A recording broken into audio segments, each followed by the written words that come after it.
Alice Viirpalu ja ma täna õpetan teile, kuidas teha futsipippi kvarteri peal. Nii, õpetame teile futsipippi täna. Esimene asi, mida sa võiksid teada ja juba osata, on futsam kvarteri peale. Kui sa seda juba oskad, siis see on juba peaaegu pool võitu. Et peale selle, kui sa oskad veel can futsami, ja siis sul on tegelikult trikk juba tehtud, et sa pead ainult natukene juurde panema. Aga ma näitan siis futsami ja can futsami ja siis proovin teha ka futsam vipi kohe. Hakk. Futsam.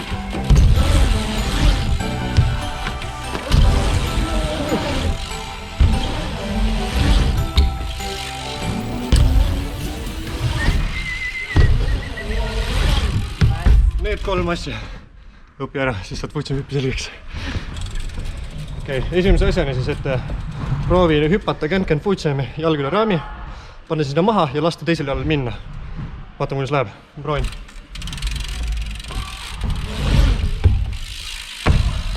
Näed, läheb alt ära küll, kui niimoodi lähed. Et seda momenti nüüd hoida on hea, kui sa nagu kätega teed ka natuke väikse ringi. Ma proovin sellega näidata, siis äkki saab nagu paremini ära. Hüppad, lükkad, lased käed ette. Ja päris niimoodi ei käi, aga samamoodi põhimõtteliselt.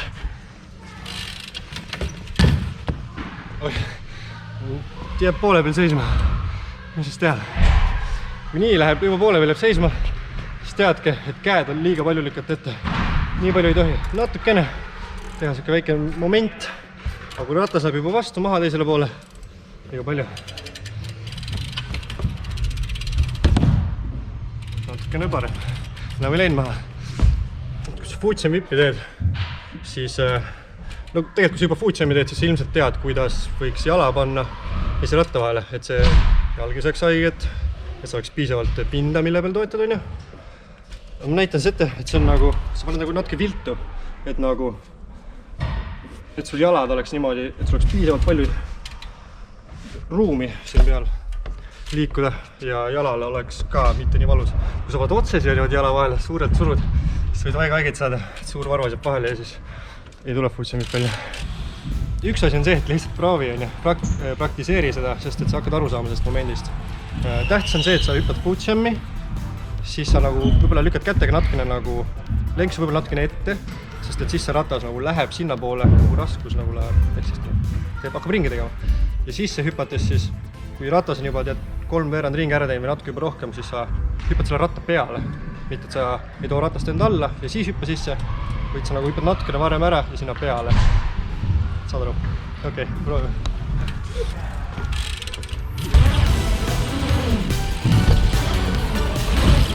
Hüppad ära ja...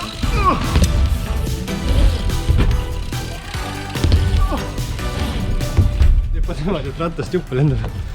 Ei, tegelikult, see oli ekstreemne näide. Aga jaa, põhimõte on see, et sa nagu lased rattale 3/4 ringi ära teha ja siis vaatad, kus ta on, et proovid sinna nagu peale hüpata. Aga alusta kuskil väikse koha peal nagu, et see on võib-olla natuke liiga suur alguses. Et võite maas alustada, maas on väga hea lihtne harjutada, saad aru, kuidas ja kuna peale hüpata. Väiksema bängi või kallaku peal on päris heast harjutada. Ja kui need on juba ka tulevad päris hästi, et siis võite võtta juba siukse kvarteri, kus on võib-olla toru. Või toru ei ole isegi, tegelikult on võib-olla parem alguses. Nagu on meil siin Spotify, et seal toru ei ole ja on päris palju lihtsam teha. Kui sa nüüd oled kvarteris, on ju, hakkad seda siia peale futsam pippi tegema, futsami. Kui sa teed futsami asju juba, siis sa ilmselt võib-olla tead ja oled aru saanud, kuidas võiks peale hüpata, sõita. Aga ma soovitan niimoodi, et sa tuled natukene nagu diagonaali, sõidad selle kvarteri peale. Sa tuled nagu üles, keerad natuke sisse ja siis hüppad esimese ratta peale. Näitan teile.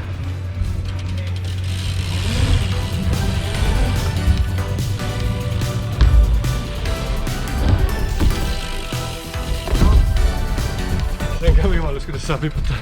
Et sa ootad viimase hetkeni, rapsid sisse kuidagi.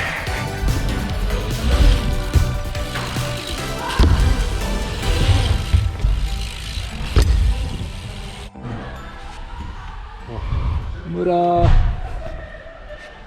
No jah, avastasime just mu rattakahvli pealt mõra. Jälgige teie palun, kallid sõbrad ja lapsed ja kõik. Et kui te sõidate, siis vaadake oma ratas enam sõitu üle. Mina seda täna ei teinud ja siit praegu vaatan, et kahvel on kohe katki minemas. Ja see võib väga halvasti lõppeda, kui see kahvel praegu nüüd katki läheb. Ehk siis vaadake oma ratas üle ja siis kui see on korras, siis võite Foodsham vipiga jätkata. Kui sa tunned, et sa ei oska vippi või sa pole kunagi isegi vippi teinud, näinud, et teab, mis see ongi, siis ei ole hullu. Saad seda tegelikult teha ka ilma, et sa oskad päriselt eelvippi teha. Sest on väga lihtne, ongi hea, et sa alustad seda maas üldsegi. Kui sa tunned, et kvarter on veits liiga palju alguses, siis võta ratas ja proovi maas. Ja siis sa saad enam-vähem aru, kuidas seda lükata, visata. Et ei oma tähtsust, kumbi jalg ees sa sõidad. Muidugi on parem, et kui sa sõidad vasak jalg ees, et siis sa lükkad vasakule ja vastupidi. Aga no idee pärast võid teha nagu kuidas tahad. Can Foodsham, lükkad ära ja ootad, et teeb ringi ära või aitad teda natuke kaasa. Siis proovid peale hüpata ja siis ta ongi tegelikult tehtud. Et siuke asi ka, et näiteks, et kui te hakkate tegema, juba tuleb üli lähedale, tundub, et nüüd, see on see ja hakkate nagu jalga niimoodi välja sirutama, ratta peale panna, siis ärge seda ka tehke, sest et ütleb, kui kvarteri peal teete ja siis te kaldute sisse ära või jääb jalg sinna ratta peale kinni, siis te võite kukkuda selle jala peale. Seda ma ei soovita ka. Et laske sul rattal ilusti ringi ära teha, et kui ta on juba sul täiesti siin kõrval, et alles siis proovi sinna peale hüpata. Ja parem, kui sa saad nagu mõlemad jalad korraga peale. Et võib olla, et kui sa saad esimese jala natukene varem peale, siis see on nagu abiks, aga kui ei saa ja saad mõlemad korraga, siis on ka täpselt nagu ülihästi, et proovi sellele nagu sihtida ja et ära siis hakkad kuskil kaugelt püüdma. Näed, ei taha toimida niimoodi. Laske ta ilusti alla tulla ja siis ta on okei. Foodsham vipi ajal, kui te nagu seda teete, siis seiske nagu kindlalt esimese ratta peal nagu Foodshamis. Et ärge olge kuidagi keha kuskil taga ega midagi. Proovige hoida nagu õlad. Võib-olla natuke isegi lenksust eespool. Nagu seisate siin niimoodi ilusti peal ja siis lasete sul rattal minna. Kuigi natukene võiksite teha Foodshami vähem, kui te tavalise Foodshamiga teete. Et te jätaksite rattale ruumi keerelda, pöörelda, keerelda. aga nagu muidu jääb põhimõtteliselt samaks nagu Foodshamiga. Et sa paned selle jala, lased tal minna, lased käed nagu ette, tõmbad tagasi ja siis see tulebki sul siia kõrvale ja siis siit nagu läheb peale. Foodsham vipp tuleb niimoodi. Yeah! Nüüd video lõppu jõudes, siis võtame korraks kokku, mis me siis õppisime. Et esimene asi, sa võiksid juba natukene teada, kuidas teha Foodshami ja võib-olla ka Foodsham Can-Can'i, et see teeb sul elu natuke lihtsamaks. Number 2 on see, et sa hüppad ennem nagu Foodsham Can-Can'i ja siis lased rattal arvukalt minna. Mitte, et sa nagu ei lükku kuidagi rattast vippi ennem ja siis Foodsham ja siis on halvasti, siis ei tule välja. Aga et sa hüppad Foodsham Can-Can'i, lased ratta jala lahti, lased ratta minna ja siis ta hakkab minema. Number 3, tee käega väikene ring siis sinna suunas, kuhu sa tahad, et vipp jookseks. Ehk siis, kui sa teed, siis lükkad selle jalaga paremale ära, sa teed kergelt nagu vastupäeva siukse ringi käega, lenksuga õigemini. Ja siis number 4, ära hakka seda ratast püüdma kuskilt kaugelt. Et kui ta sul tuleb seal niimoodi, et juba 3 veerand ringi ära teinud, siis juba hakkad sul jalgadega peale sirutama. Proovi seda vältida, et lase tal ilusti alla ära tulla. Ja kui ta on all, siis on viimane etapp, siis lihtsalt hopi nagu sisse, et lihtsalt proovi lihtsalt esiratas saada üle nurga, siis see ongi kõige parem. Et kui sul tagumine ratas jääb peale, siis ei ole nii hull, kui esimene ratas jääb kinni. Et alati, kui sa selle hakkad nüüd sisse hüppama, proovi siis seda Foodshami rakendada ja esimene ratas üle toru ära saada. Ja siis sul peaks tegelikult juba tulema, et sa püüad kinni, hüppad sisse, pum, tuleb. Niimoodi käibki. Ma loodan, et õppisite ära. Ma loodan, et saite nagu aru, mida ma mõtlen ja hakkate nüüd õppima usinasti.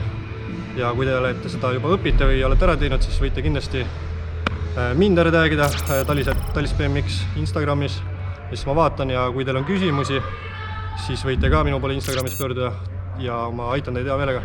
Kui spotis näete, kui sõitmas näete, siis võite vabalt ka tulla öelda tšau ja küsimusi on alati aitan. Jah, peace!